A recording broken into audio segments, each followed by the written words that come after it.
Claro.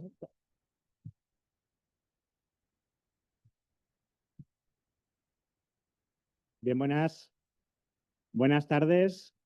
Buenas tardes a todas y a todos. Buenas y calurosísimas tardes a todas y a todos. Y bienvenidos a este seminario internacional sobre derechos humanos, género y diversidad sexual, encuadrado dentro del octavo foro de debate estudiantil sobre políticas públicas de igualdad. Una iniciativa que, como su propio nombre indica, alcanza su octava edición y que durante los años pasados, ediciones anteriores, hemos tenido la ocasión de ir creando espacios de diálogo, espacios de comunicación, de contacto entre diferentes agentes, todos ellos y todas ellas involucrados e involucradas en la lucha por la igualdad.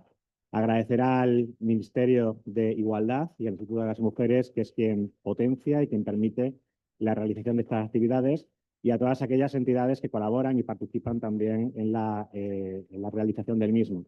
El Centro de Investigación en Derechos Humanos y Políticas Públicas de la Universidad de Salamanca, que nos cede a su magnífico personal técnico para que nos asesore y nos cuide y nos prepare todas las ediciones de esta iniciativa, y también a la Facultad de Derecho, que nos acoge y nos permite la utilización de sus espacios. También un agradecimiento especial a quien durante estas anteriores ediciones pues me ha acompañado en la labor de dirección académica de este foro, la profesora Selena Pirno Barrios, que actualmente se encuentra ya en la Universidad Nacional de Educación a Distancia desarrollando su carrera profesional, pero a la que echaremos también mucho de menos en la organización de esta actividad. Y, por supuesto, mi agradecimiento principal a vosotros y a vosotras y a los ponentes que nos acompañan en esta tarde. Muchas gracias mayoritariamente a los estudiantes de Derecho Procesal Penal del grado en Derecho y a los estudiantes de la asignatura de Educación y la Igualdad en la Familia y en la Escuela. Tenemos también a mi compañero en las labores de docencia de esta asignatura, a Luis Andrade, por haber aceptado el invite y estar esta tarde en este salón de grados compartiendo este espacio de discusión y de debate. Y mi agradecimiento, por supuesto, a las personas que nos acompañan en la mesa. Es un auténtico privilegio, por eso ya sabéis que os dije que los seminarios los intentaríamos poner en nuestro horario de clase, pero en esta ocasión pues no era posible. Son ponentes internacionales que no estaban aquí el lunes y el martes, que han llegado el miércoles, y que, a pesar de estar con otros compromisos profesionales en España, pues han aceptado la invitación para poder participar esta tarde aquí en el Salón de Grados de la Facultad de Derecho y compartir su labor, su experiencia en la defensa y en la promoción de los derechos humanos, específicamente en la defensa y en la promoción de los derechos humanos del colectivo LGTBIQ+. Son dos ponentes referentes absolutos en Brasil, tanto a nivel nacional como a nivel internacional, por la cantidad, numerosos estudios llevados a cabo y iniciativas defendidas en el ámbito de la defensa de la igualdad, concretamente, y de este colectivo en particular.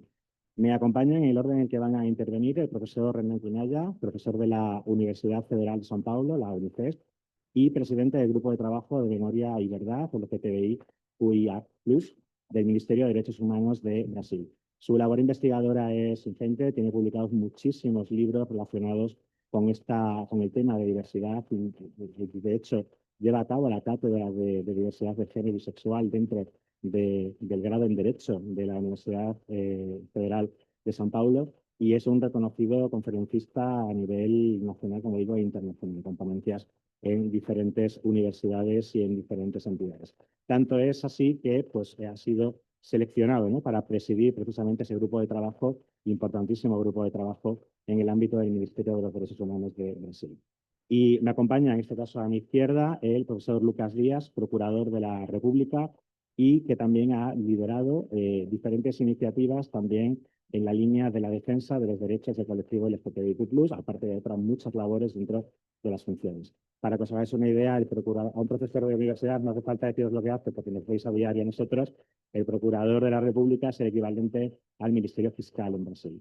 No es exactamente el Ministerio Fiscal, porque afortunadamente para ellos son independientes en España, ¿no? Y entonces evitan todos los problemas que nosotros y nosotras sabéis que tenemos en relación con esa idea, ¿no? Y por esa labor que digo, liderar esas iniciativas en la defensa y promoción de los derechos del colectivo LGTBIQ+, pues ha sido nombrado representante del Ministerio Público Federal en el Consejo de Derechos de este colectivo del Ministerio de Derechos Humanos de Brasil. Es decir, que tenemos la oportunidad importantísima, trabaja mucho también con temas de delitos de odio, que también es una de las labores y de las cuestiones, de los aspectos que trataremos a lo largo de este curso de Derecho Procesal Penal. Y como la iniciativa y como el objetivo principal de estos seminarios es crear algún tipo de conciencia, que tengáis conocimientos, que obtengáis información diferente a la que habitualmente os podemos dar en clase y que podéis encontrar en los diferentes manuales de la asignatura, pues os agradezco de nuevo a todos y a todas que hayáis tenido la diferencia de acompañarnos esta tarde y os aseguro que no os vais a arrepentir, porque además de ser magníficos profesionales, son personas a las que le gusta lo que hace y entonces eso se nota porque se transmite y vais a ver que además son magníficos profesionales. Nada más, no quito más tiempo a quienes van a intervenir y cuando quieras vengan, tienes la invitación.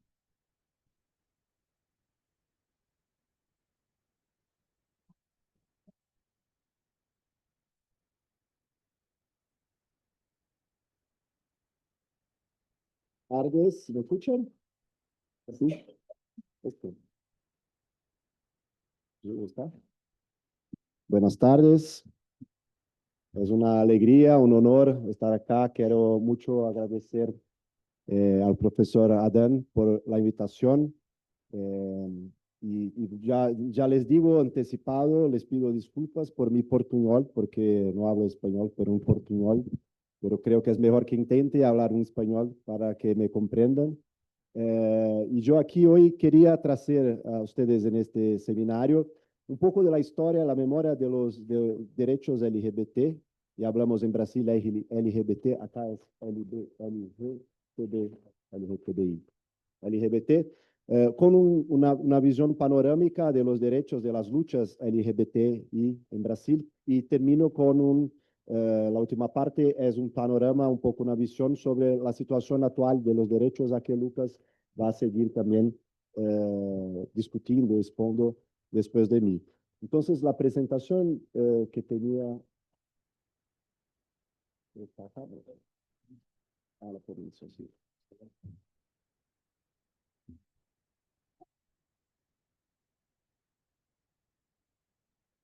No, puedo pasar, sí.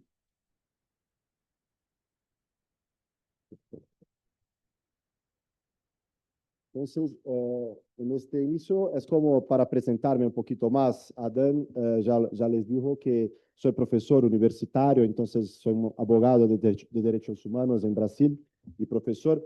Y intento también, y tengo en estos últimos años, hacer una discusión pública sobre esos temas en Brasil. Entonces, para más allá de los libros, de las publicaciones, que son libros como estos que están ahí, que salieron en los últimos años, también tengo participado de programas televisivos, de periódicos, con una manera de hacer una discusión pública un poco más consistente, seria, de este tema que es un tema muy delicado, muy sensible. Sencillo, ¿no? Sensible, sí, sensible en Brasil, en España, en todo el mundo hoy. Entonces, lo que quiero traer a ustedes acá es un poco una mirada histórica de cómo el derecho ha visto la diversidad sexual y de género. En Brasil, desde la colonización, cuando los portugueses estaban ahí con un proceso de colonización y mucha violencia en el territorio brasileño, tenemos registros históricos, y eso también es una cosa que está en mi ponencia, como una metodología de cómo trabajar fuentes historiográficas en el derecho, la historia del derecho. Entonces, este es un proceso o autos, el proceso judicial, ¿no? Processo judicial de Arquivo Nacional da Torre do Tombo, que está em Portugal, que é justamente um processo em contra um sodomita, que era o nome que se utilizava contra as pessoas que eram acusadas de serem LGTB muito antes de la que a sigla existia. Então, aí tem como escrito en este manuscrito, en este documento, processo de Salvador Romeiro, cristão novo, que foi preso em cárcel de Santo Ofício, e a ele deu uma pena, uma sanção ordinária, porque cometeu e consumou o pecado nefando. que era como se decía, como no se podía ni hablar como sodomía, escribir sodomía de tan grave que era eso. La sanción era la más grave posible, era como el crimen en contra de la majestad, el rey.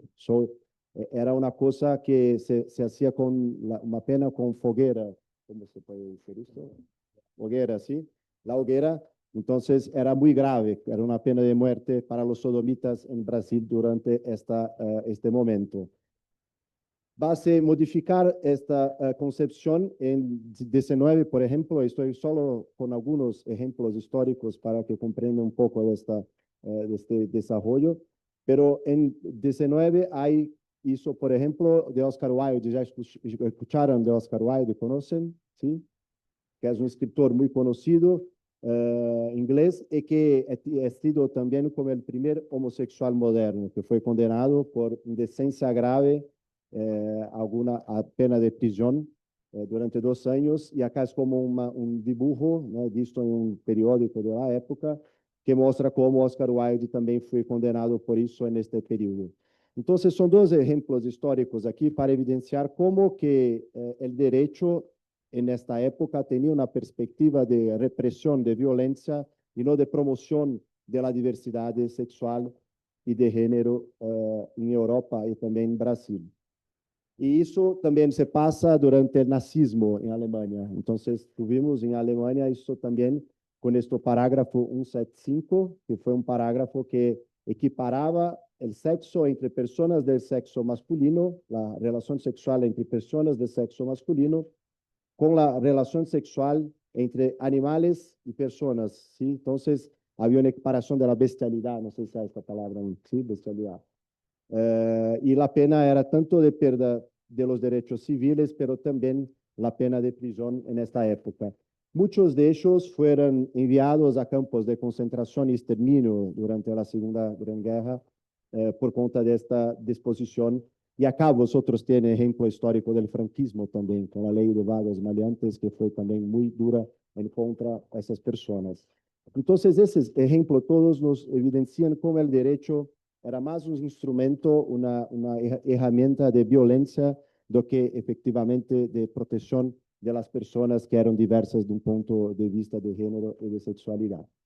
Pero ahí en esta misma época, como por el 19, es posible también tener los primeros ejemplos históricos de resistencia a esas violencias. Este es un jurista, Karl-Heinrich Ulrich, que ha creado una expresión que no se utilizaba hasta entonces porque no había LGBT, no había también homosexual en esta época, no había la expresión, ¿no? La se crea en 1869 y él en 1864 va a hablar de uranistas, sí, yo creo, baseado en el mito de Urano, que era un tercero sexo, que es una comprensión que después se va a utilizar mucho para hablar de personas trans, que es esta idea de una alma de mujer en un cuerpo de un hombre. Y él, como en esta época, en un congreso alemán de juristas, porque saben que los congresos de juristas son espacios muy conservadores, imaginen, en el 19, un congreso en Alemania, y cómo empieza a hacer su charla, su ponencia, y no consigue hacerla porque las personas la perturban y cómo vayan. Sí, sí, como no consiguen terminar de hacerlo. Paul Preciado, que es un autor muy importante, un filósofo, ¿conocen a Paul Preciado? ¿No? ¿Alguien? ¿No? Acá. Paul Preciado, un filósofo español muy importante que justamente en su último libro, que es un departamento en Urano, no sé si en español el nombre es lo mismo, en portugués es un apartamento en Urano, ha hablado de eso, de esa historia, que es una historia pionera como de Kaurish, porque se quedó totalmente olvidado, invisibilizado por el nazismo que después también viene en Alemania. Y solo en los últimos 10 años ha sido como un pionero de las luchas LGBT de los derechos en el mundo. Otra persona muy importante es Magnus Hirschfeld, que fue un médico que hizo una tesis doctoral en el fin de 19 sobre la diversidad sexual y de género, como tenía una comprensión no patologizante. Entonces decía que no era, porque la grande cuestión de esta época era o que todas las naciones criminalizaban o que patologizaran, o que ambas, que era la más parte del mundo, hacía eso. Entonces, estaba en esta discusión y este intento de hacer una despatologización y una descriminalización. Y él cómo va a fundar una Liga Mundial para Reforma Sexual en todo el mundo, que va a tener encuentros anuales el 28, 29, 30, 31, que son muy importantes para este debate que se va creando. Ele está também em uma película muito conhecida chamada Garota Dinamarquesa. Passava acá, não? Em Brasil, como concorreu ao Oscar e todo, que aparece que é a primeira cirurgia de redesignação sexual que ha hecho, de afirmação de gênero, ha hecho Magnus Hirschfeld na década de 20 do século passado. E aí este documentário em Netflix, Cabaré Dourado, que aí tem acá a canto, na parte direita, que é muito interessante, saiu ano passado e conta esta história justamente de como foi possível fazer esta movilização no 19. Então, trago isso para mostrar a vocês que havia uma movilização, aunque muito incipiente, que muito primária, que muito bajo condições muito adversas, havia uma movilização importante já no 19, também início do século 20. Isso, Estados Unidos e a América também vai se passar de modo muito presente, um pouco mais adelante, depois da Segunda Guerra, com um ativismo como este de antes de Stonewall. ¿Saben qué es Stonewall? ¿Quién sabe? ¿Sí? La mano, sí? ¿No? Cuéntanos. Voy a hablar un poquito. Stonewall es un episodio como una rebelión que se pasa en un bar en Nueva York, de 28 de junio de 1969. Entonces, en esta data, como pasaba todas las noches, estaban personas LGBT que estaban en este bar, porque no podían estar en otras partes de la sociedad, en las familias, en las casas, en el trabajo, entonces solo podían vivir como en bares un poco más libremente. Estaban ahí como todas las noches, la policía venía con mucha violencia y extorquía a las personas, pegaban plata y las sometían a diversos tipos de humillaciones. En esta fecha, 28 de junio de 1969, se pasa una rebelión, una revolta así, espontánea que se cría en contra de la policía. Entonces, este se torna un marco muy importante histórico, tanto que hablamos del mes del orgullo LGBT por conta deste episódio que se passa em Estados Unidos. Pero vean que ainda antes deste episódio, deste acontecimento, havia um ativismo como este que está evidenciado aí com as pessoas com placas, com sinais segurando, ostentando esto, letreros. Sí, con letreros, con cartas que estaban justamente criticando la persecución en contra homosexuales pelo Departamento de Estado de Estados Unidos, cosa que está pasando ahora también de manera muy semejante. Por eso es interesante mirar cómo la historia muchas veces se repite. Pero ahí hay una serie muy interesante también, creo que Amazon Prime, que es Compañeros de Viaje, que está abajo aquí. Y el otro es un panfleto como que se distribuye así como un panfleto, folleto, de los primeros grupos activistas, que está una zebra, ¿cómo se habla zebra en español? Zebra, sí. Zebra que está al fondo, las cebras normales como que tienen listras, y ahí en delante, la más a frente, la cebra que está como desmuñecando, ¿sabe? Desmuñecar acá. Sí, un poco gay como la cebra, con bolitas en su cuerpo, y haciendo homosexuales son diferentes, pero somos casi iguales. Entonces había un discurso de asimilación, de defensa de una igualdad, a pesar de las diferencias que son un poco aparentes. Entonces ahí ya había una tentativa de mudanza, de cambio de los derechos civiles en los Estados Unidos, que es muy interesante en esta época, en los 50. Y después de Stonewall puedes mirar acá la diferencia, como acá las personas muy serias, de todas con ropas que parecen que van a una audiencia judicial, y acá abajo como una cosa más Woodstock, que están en el parque. Este es el primer año después de Stonewall, esa idea de fight back, de que es preciso devolver con la violencia. El oprimido tiene una violencia legítima en contra de la violencia del opresor. Hay una serie muy interesante también, Equal, que está disponible en HBO Max. Mas ahí sí viene cómo hay esta radicalización de cómo la contracultura y todo esto de la discusión del cuerpo, de la sexualidad, se va liberando para otras perspectivas. Y puedes preguntar, Renan, pero todo eso, ese escenario, todo es sobre Brasil. En Brasil nosotros teníamos una dictadura de 1964 hasta 1981. Entonces, en esta época era muy difícil, época en que el mundo todo está como 68 en Francia, acá, en otras partes, como eso está pasando. En Brasil teníamos una dictadura y nuestra transición, como acá, que fue en fines de 70, lá también como en fines de 70 empezamos a hacer una transición, y es cuando surge el primer grupo activista, que era el grupo Somos, que está acá.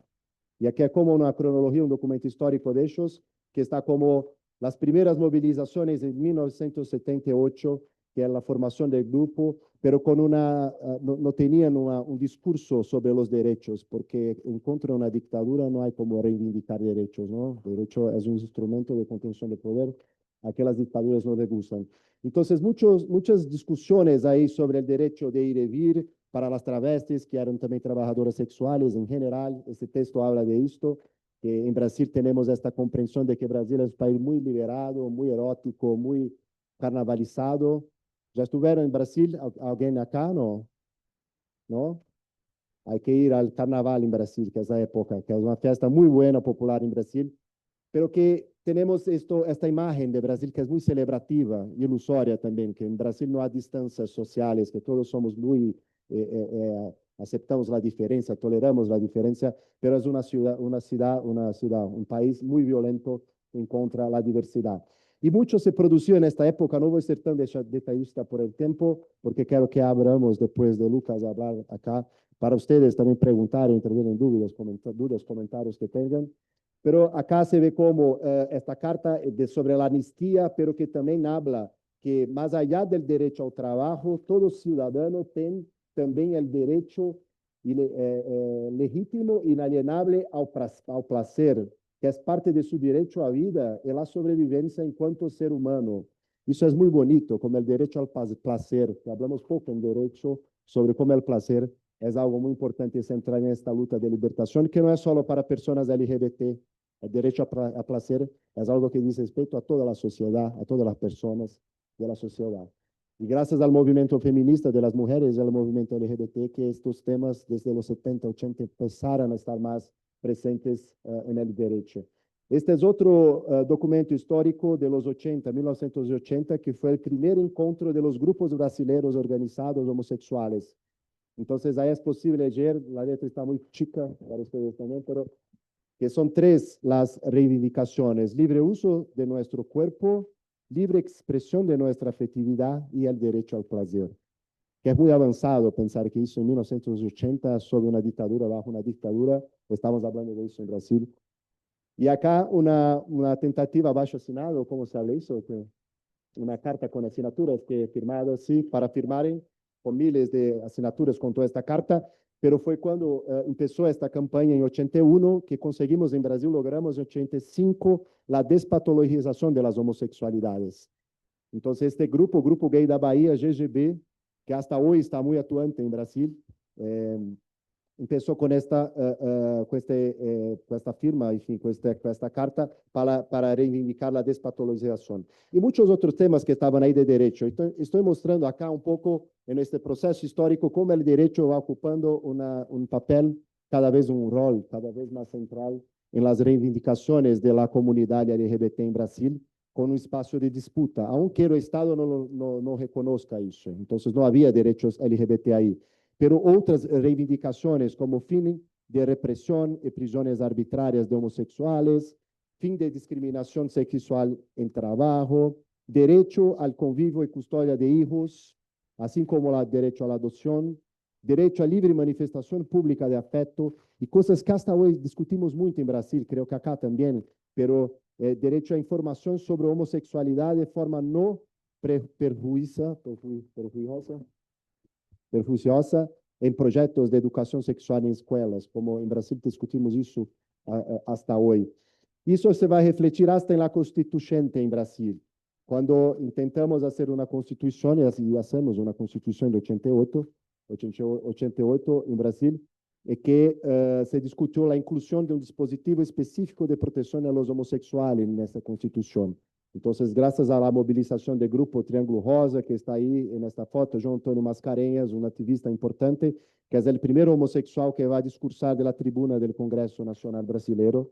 Isso tudo vai generando uma situação que, em los 90, já em Brasil, vai discutir muito pautado por el derecho a la salud, un derecho social. Entonces, es muy interesante que una parte es sobre derechos civiles, y ustedes como estudiantes de derecho saben bien esta distinción que se va creando históricamente por las revoluciones liberales.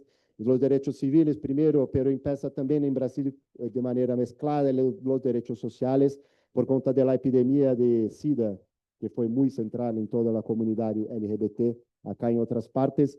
Entonces se discute el derecho a salud, con muchas marchas de orgullo también que se practicaron y que se realizaron en Brasil en esta época, con muchos temas que son de derecho, como legalización de la unión civil, criminalización de la homofobia y transfobia, que Lucas va a hablar más acá. Entonces, muchas cosas que conseguimos lograr avanzar en Brasil. Y me gustaría terminar hablando sobre todo, acá son como los temas de las marchas de orgullo de São Paulo, que es la más grande del mundo, con 3, 4 millones de personas todos los años que se van a las calles, con muchas reivindicaciones que son de derecho también, como una ley de identidad de género, como la criminalización de la LGBTfobia, como la parcería civil y casamiento igualitario, y muchas otras reivindicaciones todos los años.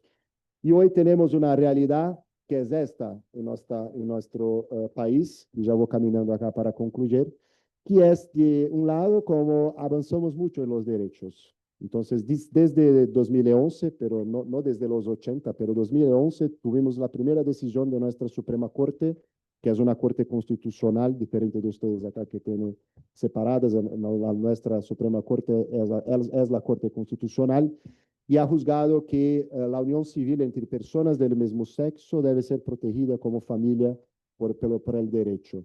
Hizo en 2011. En 2018, la protección de la identidad de género por las personas trans, que pueden hacer el cambio de su nombre, de su sexo en la documentación, en el registro civil, desde 2008, directamente en los cartorios de registro, no sé cómo se llama acá, registro civil, sí.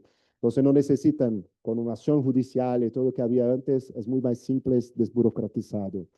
También en 2019, la criminalización de la LGBTfobia, que Lucas va a se dedicar más aquí. Entonces ahí tuvimos una decisión importante que hoy comprenden la LGBTfobia, la violencia en contra de las personas LGBT como una especie de racismo, que es un crimen ya previsto en nuestro racismo en contra de personas negras y otros tipos de inferiorizaciones raciales y racializaciones.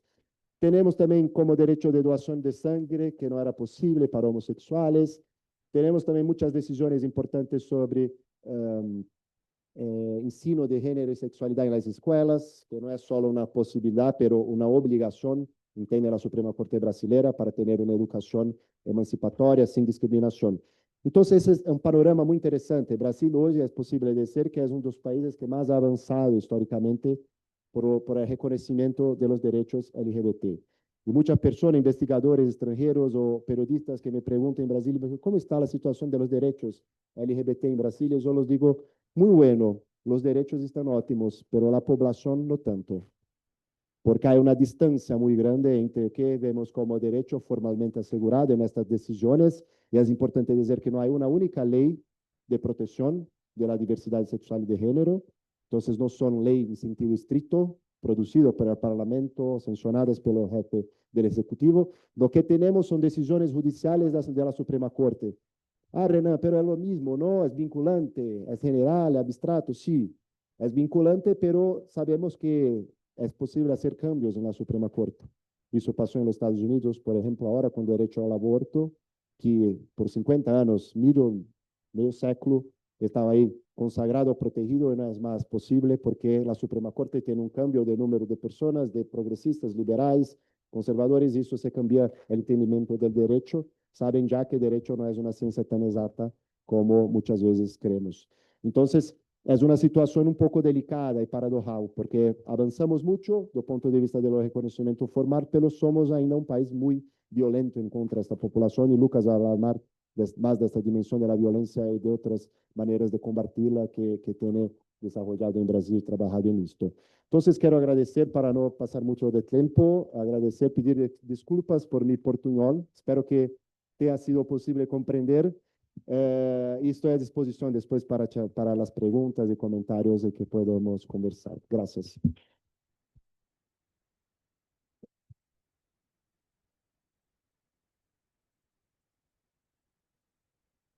Muchas gracias. Muchas gracias, Renan, por esta visión panorámica, ¿no?, de la evolución de los derechos del colectivo LGBTIQ+, porque muchas veces se nos olvida, tanto a la hora de, o sea, nos podemos dar cuenta quizás en momentos actuales en los que afortunadamente vemos tan obvios la existencia de determinados derechos, no nos damos cuenta de que esa obviedad que ahora mismo disfrutamos, pues no ha sido así durante mucho tiempo, ¿no? Y desgraciadamente quizás a partir de ahora puede que tampoco siga siendo así con determinados cambios que se están llevando a cabo, pues, a nivel político, ¿no? Pero sí que es bueno recordar, ¿no?, que la adquisición y lograr derechos pues lleva mucha lucha detrás, lucha de muchísimos años, y que sois unos afortunados, unas afortunadas por poder disfrutar de los derechos por los que otros muchos, otras muchas pelearon y lucharon durante muchísimo tiempo. Así que esa memoria y ese recuerdo a todas esas personas yo creo que siempre es fundamental y tenerlo en cuenta, ¿no? Y vamos ahora ya hacia una perspectiva mucho más jurídica, procesal, penalista, como no podemos esperar de otra manera de un representante del Ministerio Fiscal, especializado, pues, en el ámbito penal y en la investigación de los delitos contra la discriminación. Cuando quieras, Lucas, tienes la palabra. Sí. Buenas tardes a todos y todas. ¿Me escuchan bien? ¿Está correcto? Gracias, Adam, por la invitación, y su equipo, y a todas las personas que aquí están. Igualmente voy a hablar un portuñol y espero que me entiendan bien. Bueno, soy Lucas, soy fiscal en el norte del Brasil. Vivo en una provincia pequeña que se llama Acre, y actualmente coordeno un grupo de trabajo sobre los derechos LGBTQIA+. Y el contexto político de Brasil es muy diferente de España en realidad, porque somos un país muy grande y el legislativo, el ejecutivo tienen mucha autonomía y mucho poder. O sea que todos los temas se van a la Suprema Corte, a la Corte Constitucional, y mi propuesta de charla con ustedes es hablar un poco sobre las principales decisiones de la Suprema Corte. Renan ya ha dicho algunas. Y explicar un poco cómo funciona la Fiscalía brasileña, que en verdad es una institución muy diferente de la Fiscalía española. Es casi como una mezcla entre ombudsman, defensor del pueblo y Ministerio Fiscal. Entonces, tenemos como principales atribuciones la acción penal pública, o sea, los crímenes públicos. Somos nosotros que procesamos y llevamos estos casos al juez, y hacemos igualmente las acciones colectivas, la protección de derechos humanos, y ahí está mi trabajo principal con los derechos LGBTIA+. Y igualmente somos la institución que controla la policía. Entonces coordinamos las investigaciones criminales, pero igualmente buscamos que la policía no sea tan independiente, porque en Brasil, como Renan explicó, tuvimos un periodo grande de dictadura militar, y la conclusión de los constituyentes fue que la policía fue una de las principales brazos armados del Estado, o sea que fueron los responsables por la violencia generalizada. Y por eso era necesario crear una institución que fuera independiente y autónoma, o sea, tenemos nuestro propio dinero y no estamos vinculados a elecciones, como por ejemplo en los Estados Unidos, y tenemos independencia para hacer lo que creemos que la Constitución nos diga, porque el derecho, como saben, hay muchos conceptos abiertos y para definirle, en el caso concreto, tenemos una subjetividad propia para hacerlo. Entonces, la idea de los derechos LGBTI+, es que está de facto muy incerta, porque en una vez de partida que solo el judiciario ha reconocido eso, como Renan dice, está muy fácil de cambiarle. Tuvimos un presidente de la extrema derecha en Brasil que desde que empezó su mandato presidencial dije expresamente muchas veces que quería un ministro de la Suprema Corte terriblemente religioso para volver a los valores morales y cristianos que creía que si fuera posible. Y eso no es un modelo democrático de elegir un ministro para una Corte Constitucional.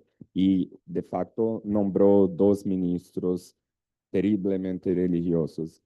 Y eso impacta directamente los derechos de los grupos minoritarios y no solo para personas LGBTI, porque todo el derecho fue construido, fue pensado con un tipo de persona. Es un hombre blanco que vive en grandes centros, heterosexual y nacional. O sea que todos los otros grupos, las mujeres, los indígenas, las personas LGBTI, las personas negras, no sé cómo se dice en español, negras, afrodescendientes, eh, y los migrantes, todos estos grupos minoritarios están excluidos del derecho. Entonces hay una persona con cara, un cuerpo bien definido que está protegido y todos los otros grupos, los niños, los ancianos, no están incluidos ahí. Entonces, por eso es necesario que una Suprema Corte, una Corte Constitucional, los proteja, porque estas personas no tienen capacidad representativa en el legislativo, que es justamente la instancia constitucionalmente dibujada para escribir estos derechos. Entonces, por eso es necesario un judiciario fuerte y igualmente una fiscalía que pueda actuar favorablemente a estos derechos. Y eso lo hago con los derechos LGBTI+. Entonces, en los últimos 4 años fueron propuestos 400 proyectos de ley contra los derechos LGBTI+. Eso es mucha, hay una propositura gigante porque son mapeados como un proyecto de ley a cada 32 horas contra los derechos LGBTI, más en algún pueblo o ciudad o estado de Brasil, como somos muy grandes, eso se pasa todo el tiempo. Y así que si un vereador, un legislador municipal propone algo en el sur de Brasil, igualmente van a proponer otros en todo el país y así que se aprueba hasta que la Corte Constitucional lo declare inconstitucional. Ya hicieron un ruido muy grande, ya tienen videos en TikTok, en YouTube, en Instagram, y eso escalona de una manera muy grande, muy rápida, y que el judiciario y la fiscalía no tienen maneras de contener eso todo. Entonces, hay un libro reciente de una filósofa estadounidense, se llama Judith Butler. No sé cómo está en español este libro, pero en portugués decimos ¿A quién teme el género? Y ella escribe cómo por mucho tiempo el Estado nos obligó a decir cuál género tenemos. Entonces, en formularios, en cadastros, tenemos que decir si somos hombres o mujeres. Y con el tiempo eso se creó como un fantasma, un monstruo, que hoy no se puede más decir sobre género o sobre feminismo o sobre LGBTI+. Estos son los actuales monstruos. Y es necesario, es importante que tenemos atención con, con estos discursos. Eso se está escalando de una forma muy peligrosa en Brasil, en Estados Unidos, en Argentina, en Italia. Son mucha gente con este odio y proponen informaciones falsas, informaciones que fake news, informaciones que no hay veracidad. Y por eso lo crían estos monstruos que son actualmente las personas LGBTI+. O sea que es muy actual e importante que estemos vigilantes con eso. Y en Brasil, todos esos datos de violencia, por ejemplo, no son colectados por el gobierno. El gobierno igualmente se queda inerte, parado, paralizado sobre eso. Y intenté, en verdad, expedí una recomendación al ministro de la Justicia para que empiece a colectar esos datos y porque no sabemos exactamente cuántas personas LGBTI se mueren en Brasil o cuántas son violentadas o cuántas sufren bullying en las escuelas. No hay datos oficiales sobre personas LGBTI+, aunque sean mucha gente, como Renan dijo, las paradas del orgullo, por ejemplo, reúnen 3 millones de personas y una parte significativa de estas personas son personas LGBTI+. O sea, hay mucha gente LGBTI+, y el Estado no sabe quién somos, dónde estamos, si estamos en la escuela, si estamos en la universidad o si estamos desempleados. Y ahí que datos son importantes para formular políticas públicas, porque el país puede mapear las necesidades y concluir, por ejemplo, que no hay personas trans o travestis en las universidades. Y por eso es necesario crear alguna acción afirmativa para romper con la discriminación directa o indirecta contra esa población. Entonces, los datos de violencia son importantes. Hay una recomendación de la Fiscalía mía para el ministro de Justicia que concordó con la necesidad y estoy monitorando cómo se va a desarrollar esta recomendación. Igualmente, no sé cómo se hace la colecta de datos en España. Oficialmente, en Brasil decimos censo, es un censo demográfico que se hace a cada 10 años en Brasil. Y esta herramienta no colecta igualmente datos LGBTI+. Y eso es relativamente simple hacer porque ya se va a hacer varias cuestiones y es posible hacer 2 cuestiones sobre orientación sexual e identidad de género, pero igualmente el gobierno no lo hace y enjuicié una acción colectiva igualmente contra el gobierno brasileño para que lo haga y hubo una decisión judicial favorable inicialmente que determinó al gobierno que lo colectasen los datos y como 3 semanas después, en la Semana del Orgullo, el tribunal estaba en Instagram haciendo posts como Feliz Día del Orgullo con la bandera LGBTI+, y el presidente de esta corte suspendió esta orden. O sea que no hay una linearidad sobre eso, una coherencia, porque esto es el principal instrumento para que el gobierno igualmente colecte informaciones. ¿Y por qué eso se pasa? Porque a ellos no les interesa, es una minoría que igualmente no es tan significativa para el país identificar un problema estructural, porque a partir del momento que tenemos datos oficiales, se van a cobrar acciones concretas sobre eso. Entonces, a ellos igualmente no les interesa. Y tampoco hay personas LGBTI más ahí.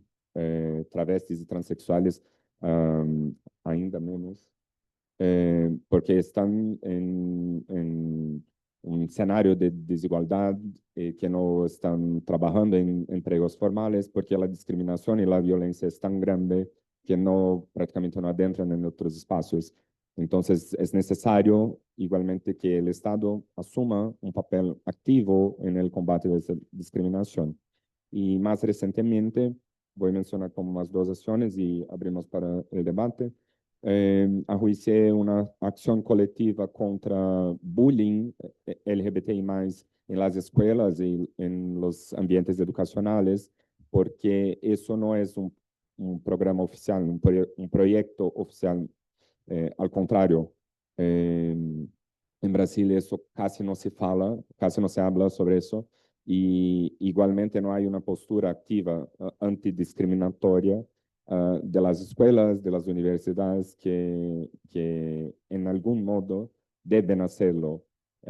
Entendemos que la Constitución determina al Estado brasileño que combata el preconceito a cualquier tipo de discriminación. Y ahí está incluso la discriminación contra población LGBTI+.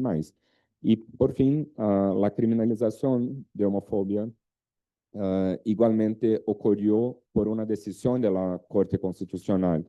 O sea que la estructura del proceso penal y del derecho penal que dice que no hay crimen sin ley, en Brasil hay este crimen sin una ley específica, porque tenemos una de las primeras leyes promulgadas después de la Constitución. La Constitución es de 88 y en 89 se publica una ley antirracismo y esta ley no contempla las personas LGBTI+, de forma expresa, pero hay muchas otras leyes en Brasil que criminalizan todas las discriminaciones. Entonces, por ejemplo, una ofensa en una de fútbol, una partida de fútbol, un torcedor de fútbol que, por ejemplo, sea ofendido, hay un crimen específico para eso, pero no hay un crimen específico para las personas LGBTI+. Hay crimen contra los consumidores, contra los ancianos, pero no hay ley contra las personas LGBTI+. Y la Corte Constitucional entendió que el legislativo no iba a hacer una ley y la LGBT-fobia persistiría mientras el legislativo no tomaba ninguna acción concreta. Entonces, en 2019, la Corte Constitucional determinó que se aplique la ley del racismo a las personas LGBTI+, y por tanto tenemos ahora la criminalización de la LGBTI-fobia. El problema es que mucha gente, sea porque son LGBTI fóbicos, sea porque piensan diferentes, no sé exactamente las razones, o no cumplen con la decisión de la Suprema Corte, que es obligatoria y vinculante, o buscan razones que se puede hacer como una fuga de esta decisión. O sea, dicen, oh, pero él no quis ofender, o esto no es un delito de odio, esto es un pensamiento. Y este límite de lo que sea una homofobia es muy subjetivo. Cuando yo estaba casado con mi ex marido, estaba en un mercado público y una mujer nos abordó, estaba borracha ahí, y nos abordó. Esto fue el tiempo que la película Barbie salió, y nos preguntó a mí y mi marido cuál percentual de Barbie éramos nosotros dos. Así que se aproximó y nítidamente con voluntad de ofender, de reír con sus amigos, nos preguntó cuál percentual de Barbie ustedes son y reíó mucho, estaba con amigos, estaban riendo. Y esto escalonó de una forma malísima, que el fin del problema, ella llamó a la policía para decir que estábamos llamando a ella de homofobia, homofóbica. Y el resultado fue que yo fui conducido por la policía a la delegacia por llamarle a ella de homofóbica. O sea, aunque haga una decisión de la Suprema Corte criminalizando la homofobia, yo fui conducido a la policía.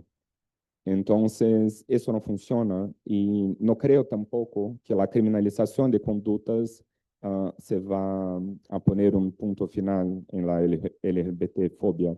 En realidad, aunque yo sea fiscal y sea responsable por acusar criminalmente a las personas, creo que el derecho penal no sea la solución ni cerca de los problemas estructurales.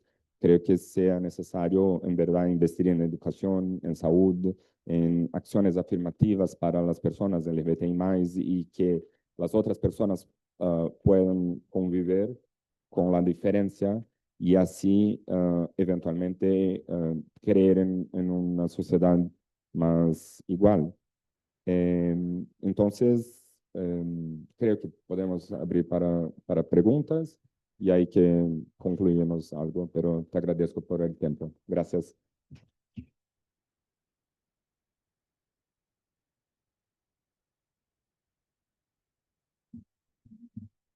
Bueno, pues es vuestro momento. Si hay alguna cuestión, alguna duda que queráis plantear, no solamente sobre la realidad de ese tema en Brasil, sobre la que han hablado tanto Renan como Lucas, poniendo de manifiesto además pues circunstancias con las que nos seguimos encontrando en España. Yo la visión española también la tengo clarísima, así que si alguno de vosotros o vosotras quiere también hacer algún comentario, alguna reflexión, alguna pregunta, sería el momento. Si no me pongo yo a hablar, pues, sería deseable que interviniera. Sí. Sobre todo este tipo de cuestiones que tengan que ver con la igualdad, con los delitos de odio, con algún aspecto de los que en procesal penal vamos a ir avanzando. Es cierto que acabáis de empezar, llevamos apenas una semana de clase, pero como ya hemos tenido ocasión de decir muchas veces en el aula, es una realidad que día a día se ve en los medios de comunicación constantemente, ¿no? Y en las redes sociales. Por eso, a lo mejor tenéis alguna inquietud, si no me pongo a hablar, ¿eh? A mí ya me tenéis muy visto hablando, así que preferible que mientras que vamos pasando la hoja para que firméis, vayáis. ¿Ah, habéis pasado? Vale. Pues vais comentando alguna pregunta. Quien pregunte, además, le regalamos un abanico de estos. Empezamos, a ver. A ver, Luis, ¿has preguntar algo? ¿No? Sí.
Muchas, muchas gracias, Luis. A ver si está motivado para que intervengan de alguna manera, porque yo sí que dije en clase, el primer día de clase, además lo explicaba, que la realización de este tipo de seminarios tiene ese sentido. O sea, yo espero que salgáis aprendiendo muchísimo derecho procesal penal.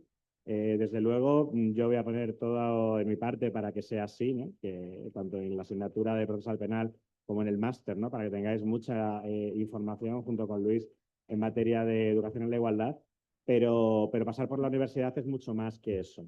Y la labor de un profesor universitario que de verdad se sienta profesor universitario o profesora universitaria es trascender esos espacios y llegar pues a transmitir cosas que normalmente en el temario de derecho procesal penal evidentemente no aparecen, como sería esta cuestión, ¿no?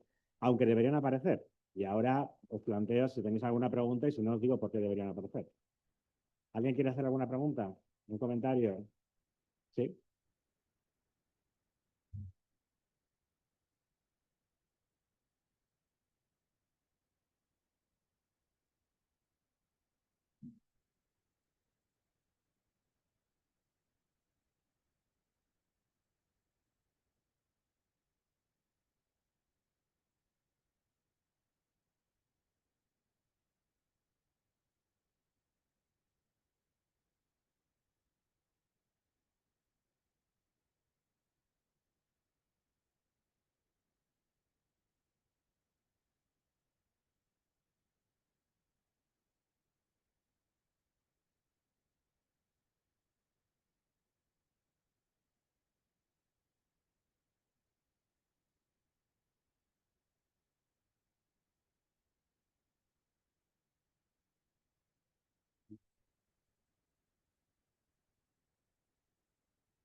Completamente de acuerdo contigo. ¿No? Si queréis hacer un comentario, le paso el Renan sobre el tema. Vale. Si queréis hacer alguna pregunta más, o si no, yo para motivar voy a deciros el por qué creo que debería estar en procesal penal. Ahí lo de eso. Quería decir el por qué, ¿no? Cuando estamos en procesal penal y vamos a investigar delitos, muchos tipos de delitos, aparte de esa clasificación que lo habíamos visto en clase, ¿no? De delitos leves, artículo 65, 1, 2 de la ley orgánica del jurado, etcétera, ¿no? Que hemos estado viendo en clase esta semana. Aparte está la clasificación de los tipos delictivos del Código Penal, que imagino que mis compañeros y compañeras del área de Derecho Penal os habrán explicado, ¿no? Y dentro de esa calificación de delitos, pues tenemos la inmensa suerte ya en España de tener regulados los denominados delitos de odio, ¿no? Esos delitos contra determinadas poblaciones que podemos considerar en situación de vulnerabilidad. Que no es lo mismo que estén en situación de vulnerabilidad que llamarlas vulnerables, porque cuando llamamos a las personas vulnerables, les estamos haciendo culpables de su propia vulnerabilidad y con el lenguaje también se hace daño. Entonces no podemos decir que son colectivos vulnerables, son colectivos en situación de vulnerabilidad. Yo creo que eso es fundamental, ¿no? Y en ese sentido, pues nos encontramos como estos delitos de odio ya permiten de alguna manera luchar contra el discurso de odio en redes sociales, algo muy habitual, todos somos haters ahora mismo en nuestras redes sociales, ¿no? En X, antes Twitter, en donde sea, Y eso pues muchas veces provoca que sea difícil detectarlo, ¿no? Esa situación de que realmente la condena sea por una motivación homofóbica o LGTBI-fóbica. El ejemplo más claro que podéis tener, quizás más reciente por la campaña mediática que tuvo, seguro que recordáis el caso Justicia para Samuel. ¿Suena? El del chico que fue asesinado en Coruña, ¿no? Y que era brasileño, además, brasileño o portugués, era brasileño, brasileño. Pues Samuel Luis, seguramente que lo recordáis, ¿no? Pues esa situación, ese delito muchas veces, para los que además somos profesores de la policía, del Centro de Formación de la Policía, nos damos cuenta de cómo esa motivación muchas veces queda impune porque parece que simplemente condenándolos por homicidio, por asesinato, ya es una suficiente condena. Y no es suficiente. No es suficiente porque hay que visibilizar precisamente esa situación. Por eso, en ese caso en concreto, que se utilizó pues, como una avanzada, ¿no? O un caso paradigmático para darle mucha difusión y mucha publicidad, al final se consiguió que ese homicidio estuviera calificado con la agravante de homicidio, ¿no? Y de delito de odio. Pero claro, eso es porque ese caso es muy mediático. Pero ¿cuántos casos hay en los cuales eso desgraciadamente no sucede? Ese caso, y lo sé por los contactos y por las personas conocidas que trabajaban en esa investigación, era un caso que estaba siendo mirado con lupa, por tanto había que conseguir realmente, ¿no? Pues ese reconocimiento y se apuró y se esforzaron mucho en que así fuera y afortunadamente luego los jueces determinaron que sí era esa situación, ¿no? Pero ese problema de la infradetección es un problema fundamental contra el que supongo que el Ministerio Público pues también tiene que luchar. Yo ahora luego le preguntaré a Lucas, ¿no? Que de alguna manera si puede nos dijera algún tema sobre ese aspecto, ¿no? Y el otro problema, aparte de la infradetección, es el de la infradenuncia.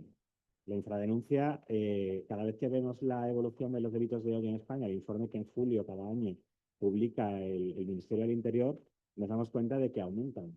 Y no es una mala noticia. Muchas veces cuando pensamos que es que aumentan los delitos de odio, dices, wow, es que es peor que el año pasado. No, no es peor, porque tiene una doble lectura. A lo mejor es que este año se han denunciado más.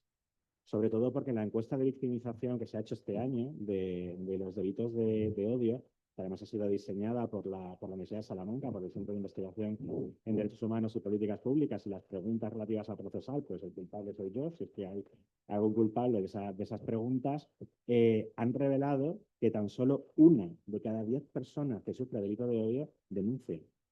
Entonces, imaginaos las cifras, imaginaos que el año pasado creo que ha habido 1.800 delitos de odio, si solamente una de cada 10 denuncia, quiere decir que realmente habría habido 18.000. Entonces, el hecho de que cada vez haya más denuncias tiene la vertiente positiva o el lado positivo de que pudiera ser algo que entendiéramos como bueno, ¿no? Y aparte de esa pregunta sobre infradenuncia y extradetección que quiero hacer a Lucas, también sobre otro aspecto que hemos hablado de la criminalización, de los avances, etcétera, de estas cuestiones, el papel que acaba de decir ahora mismo vuestro compañero, el papel que juega la educación, ¿no? Y de qué manera esa educación en la igualdad, que algunos compañeros y compañeras que estéis aquí hoy del máster de género, pues vais a tener una asignatura precisamente con Luis y conmigo sobre esa materia. ¿Qué papel juega la educación y qué papel pensáis, esta es para ti, Renan, qué papel pensáis que ha jugado esa educación en la adquisición de avances en el momento actual y en la posible involución de la situación que podamos también enfrentarnos a ella, ¿no? Yo ya he dejado dos, hay otro comentario de vuestro compañero y a ver, ¿alguna pregunta más o comentario más? Luis.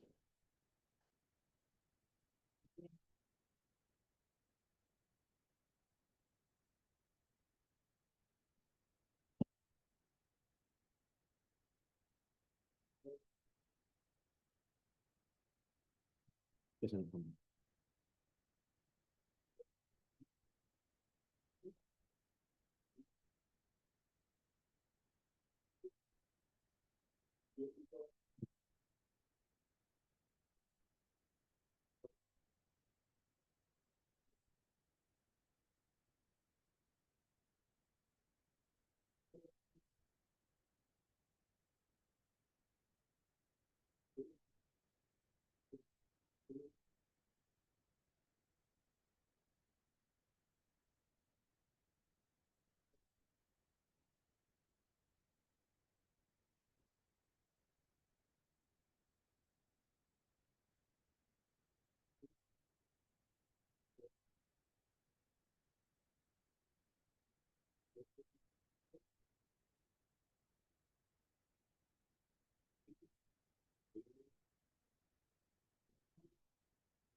¿Alguna, alguna cuestión más que queráis plantear vosotros antes de darle la palabra ya a Renan y a Lucas para que finalicen la actividad?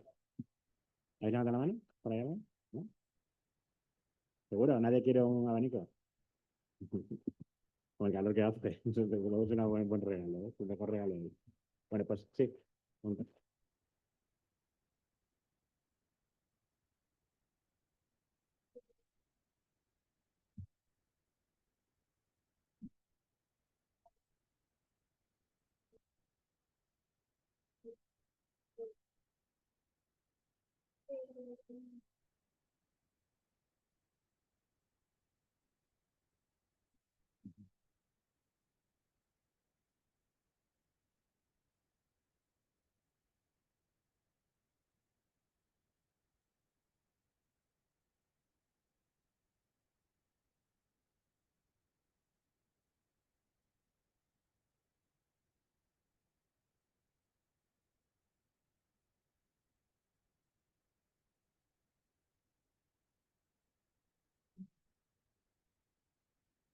Venga, ya que vamos a tratar esto, ¿alguien más se atreve a hacer alguna pregunta?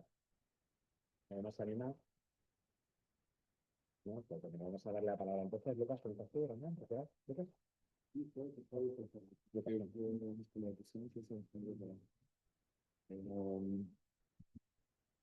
Um, ¿Cómo te llamas tú? Los dos. Dos. Alejandro. Bueno, las dos preguntas, comentarios fueron buenísimos, igualmente, Luis. Sobre el censo, tu comentario es perfecto porque hay un otro problema que se empieza justamente cuando se colectan datos. Entonces, actualmente creo que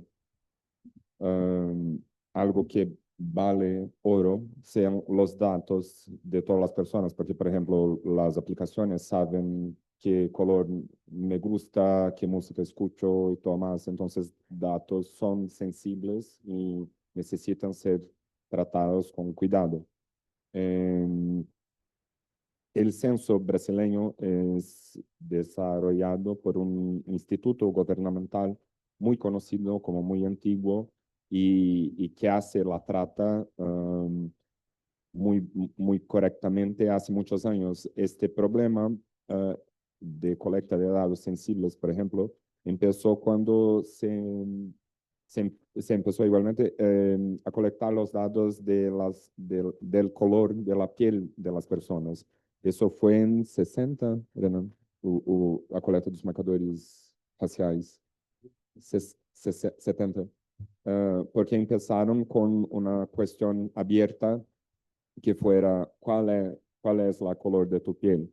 Y las personas decían bueno, no sé si voy a traducir muy bien, pero como negro claro o negro oscuro o negro clariño, como un poco más claro y tal más, y reunieron como más de 100 colores de piel.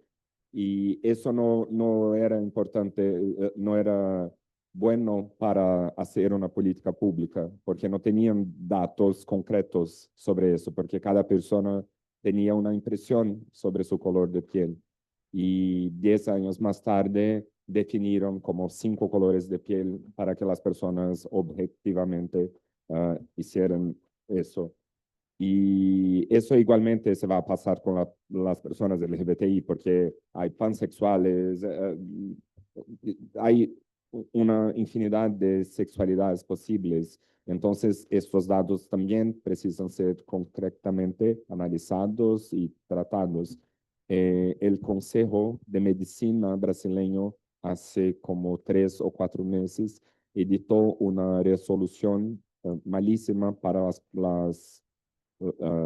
los niños, las niñas, adolescentes transexuales, porque les impidió de usar bloqueadores hormonales, por ejemplo. Y en esta resolución se determinó la realización de un cadastro de personas trans sin ninguna finalidad. O sea, ¿por qué quieren mapear a estas personas? ¿Qué quieren hacer con esas informaciones? Y igualmente yo ajuicé una acción colectiva contra eso y la justicia determinó la suspensión de esta resolución. Y el juez escribió que todos los cadastros hechos para mapear a las personas sin una trata adecuada de estas informaciones, correspondió a nazismo, fascismo y todos los regímenes autoritarios. ¿Você respondeu, Rosa? Ah, sí, esto. Gracias.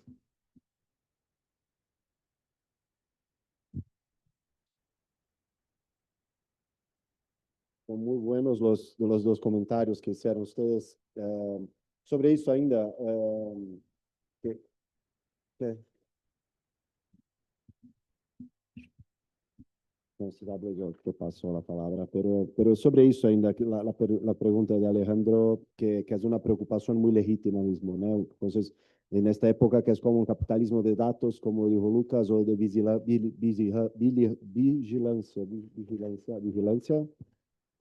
como Shoshana Zuboff habla, por ejemplo, una teórica, que eso es muy importante hoy. Entonces hay una centralidad de los datos y hay como cambios políticos muy radicales, como entonces esto puede ser utilizado, pero en la historia siempre fue utilizado en verdad. Entonces, la pregunta que quizás podemos hacer es ¿por qué el derecho considera ciertos criterios como criterios jurídicos de identificación? ¿Por qué tenemos género en nuestras documentaciones o sexo? ¿Por qué no tenemos sexualidad? ¿Por qué ya tuviéramos en Brasil, por ejemplo, raza? Y entonces, ¿es posible hacer eso en una identificación individual, en su ID, registro civil, DNI, como identificado? ¿O es posible hacer una colecta de datos que no sean identificados, como en censo? Porque no tienes el nombre asociado a eso, está haciendo una colecta que puede ser desidentificada porque está agregado los datos.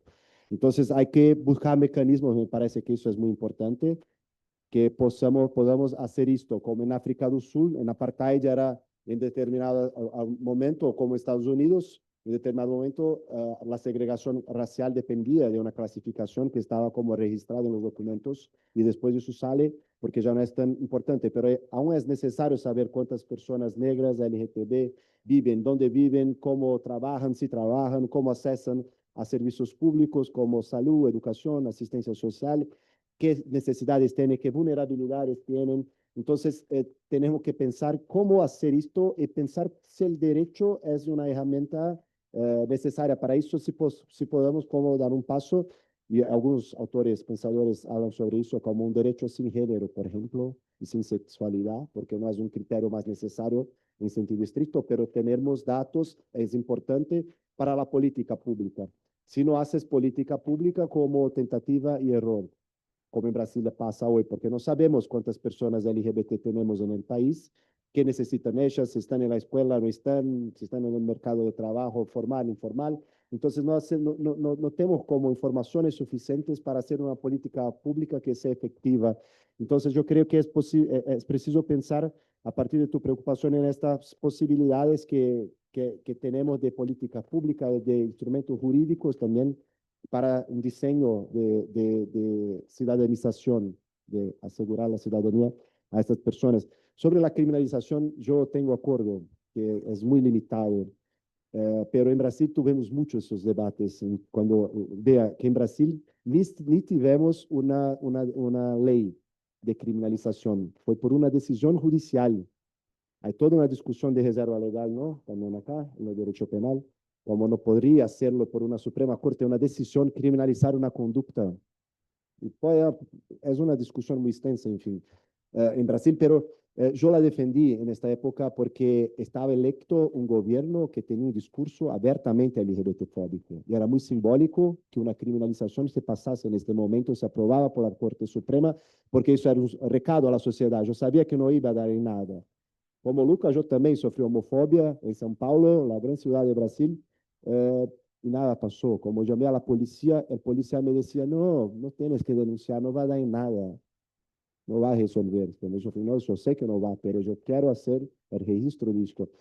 Porque es importante que, como estaba hablando Luis, ¿no?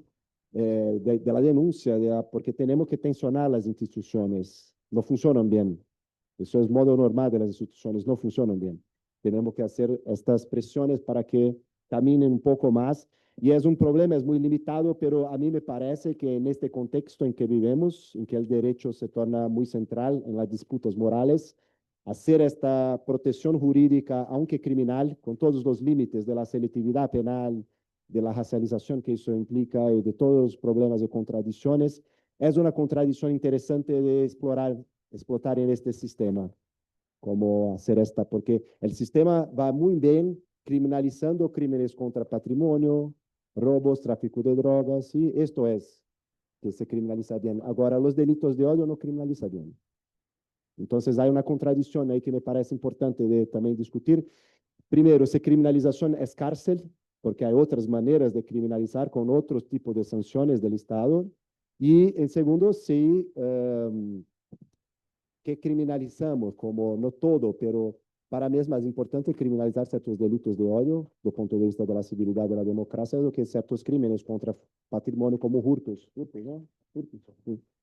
Entonces, yo creo que son cuestiones interesantes para pensarnos. Sobre la pregunta de Rosa, yo estudié un poco este proceso de franquismo acá porque yo trabajé en Brasil en la Comisión Nacional de Verdad. ¿Saben qué es esto o no? Brasil tuvo una comisión de verdad. Comisión de verdad es un órgano de Estado estatal que fue creado como 50 veces ya en el mundo, en diferentes países y contextos. África del Sur, post-apartheid, tuvo una comisión de verdad. Argentina, después de la dictadura, tuvo una comisión de verdad. Canadá tuvo comisión de verdad con pueblos indígenas. Muchos países hicieron comisión de verdad, que es como una iniciativa del Estado para investigar los crímenes cometidos por un régimen autoritario o durante una guerra civil. En Brasil tuvimos una dictadura, como hablamos acá, de 64 hasta 85, y esta dictadura hizo una persecución muy fuerte a la oposición, toda ella, como de personas. No sé si llegó acá el filme, la película Ainda Estou Aqui, que ganhamos el Oscar con ella, Ainda Estou Aqui, ¿sí? De Fernando Torres. Aún Estou Aqui, que es una película que los recomiendo que vean, que es una película brasileña, que es nuestro primer Oscar como orgullo nacional brasileño, primero y único, pero muy buena sobre la dictadura, habla sobre un caso de un desaparecido, detenido desaparecido de la dictadura. Pero tuvimos en esta dictadura una persecución en la Comisión Nacional de Verdad, trabajé yo junto con James Green, que es un historiador que está acá en Salamanca, también en este congreso que estamos acá en la Universidad de Salamanca, que hicimos la escrita de este capítulo sobre la persecución a la población LGBT en este periodo.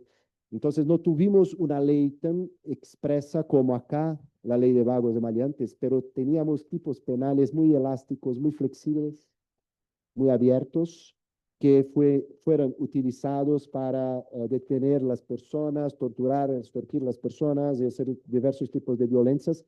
Y tanto hombres homosexuales, pero también mujeres lesbianas y personas trans.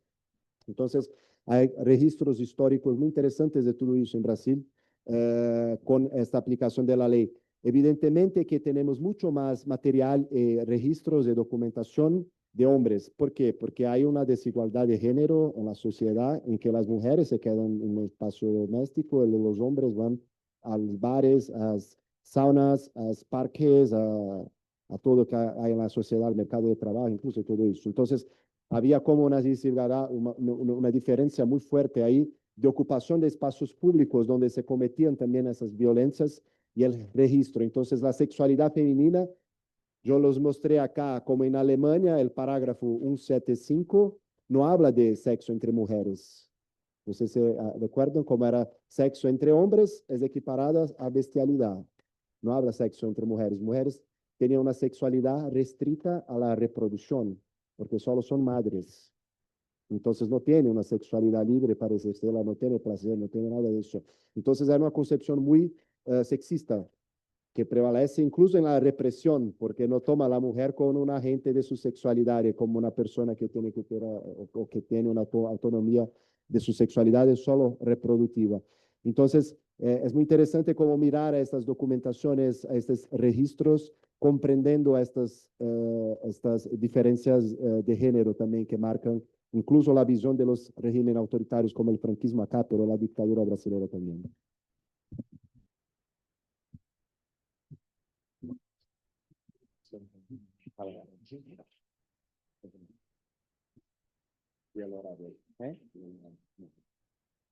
Bien, pues alguna cuestión más que queráis plantear, o si no, cumpliendo escrupulosamente con el horario previsto. Ya recordáis que el otro día os quité una hora de clase, así que más o menos, ahora soy, ¿cómo es esto? Yo os debo media hora, ¿no? Pues ya iremos haciendo cancelación sobre ese negocio de las horas de curso. Pues nada más, agradecer una vez más a Renan y a Lucas y a Renan su generosidad para compartir con nosotros esta historia de... Momento. Esta historia y este recorrido, ¿no? Por los derechos de colectivo LGTBI en Brasil y ver cómo no es tan diferente de la situación que hay en España y que, bueno, pues también hemos puesto de manifiesto en esta tarde. Así que muchas gracias a ambos y gracias a vosotros y a vosotras por estar aquí también.